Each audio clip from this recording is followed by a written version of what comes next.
Welcome back to Late Night Jazz. I am your host, Jazz Johnson, and as you guys all know, this channel is about creating things, creating anything and everything.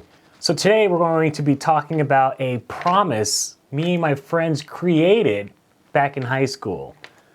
But before that, the intro.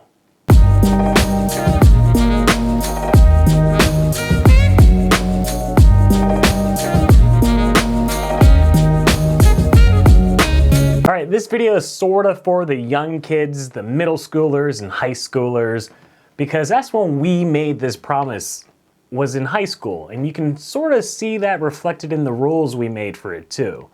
So that's what we're gonna do in this episode. We're gonna go over the rules first, and then after the rules, I'll talk about why we made it or how we made it, and some more elements to SP. All right, so now we're gonna go over the 13 rules of SP, Shibby Promise, and we'll talk about the name later. Welcome to the rules of the Shibby Promise. Rule number 1, don't break an SP. This is the easiest and most important rule. Rule number 2, do not break an SP. It's very important. Rule number 3, all SPs must be answered. You cannot choose to not answer. Rule number 4, you cannot trick someone by saying SD or SB. You must answer it correctly. Rule number 5, you cannot twist an SP.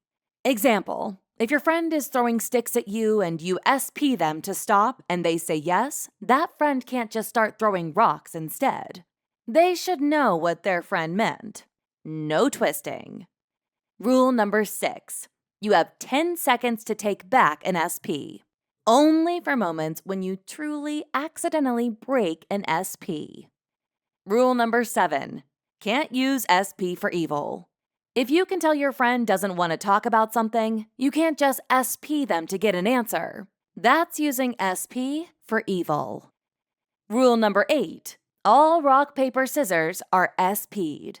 Any bet with rock, paper, scissors must be fulfilled. Rule number 9, you can't mess with an SP member's food or drink. Now you can feel safe walking away from your food. Rule number 10, you can't mess with an SP member while they're sleeping. Now you can feel safe sleeping around your immature friends.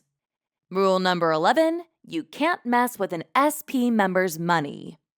Rule number 12, the second most important rule, the gossip rule. Example, if one SP member tells you, I eat an apple a day, SP you won't tell anyone, and you say yes. But then if another SP member asks you, hey, did he eat an apple today? You would say no because of the first SP. But what happens if that second member SPs you? In this moment, you have to break an SP. You always should break the second SP to prevent gossip. Don't gossip. Yeah, that last rule, the gossip rule, it was made because we had this one girl in SP in high school, and she was telling everyone secrets, and she would just be like, they SP'd me, I had to say something. So we had to kick her out, and then we made that rule because that's all just gossip. Keep the first SP. All right, now let's talk about why we made it. All right, so I'm just gonna try to tell this story without thinking too hard about it. So long ago, back in high school, me and my friend, CH, that's his initials. I don't know if he wants me to say his name on the internet, but CH, me and CH, we were friends, and we used to watch this movie called Dude, Where's My Car? I know, it wasn't our favorite movie, but we watched it a couple of times, and we used to say Shibby all the time. They said Shibby a lot in it, and we were young kids, and we were like, Shibby is cool, so we used to always say it. Like, we'd be like, oh, are we going to Subway for lunch? Like, Shibby. Like, we used to say Shibby. It was dumb.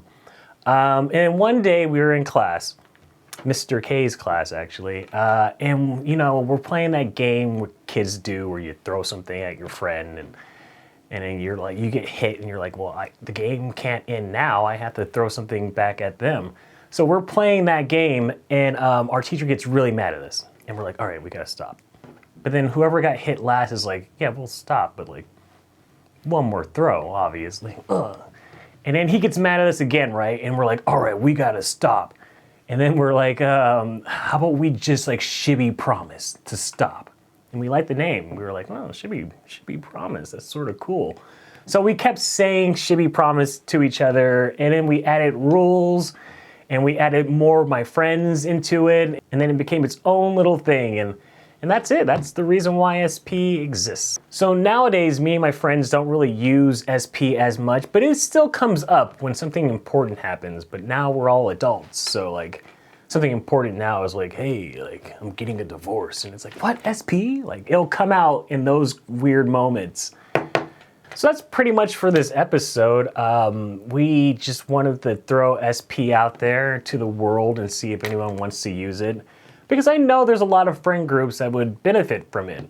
Also, real quick, very important, I didn't say this earlier, but don't put somebody in SP that you don't trust.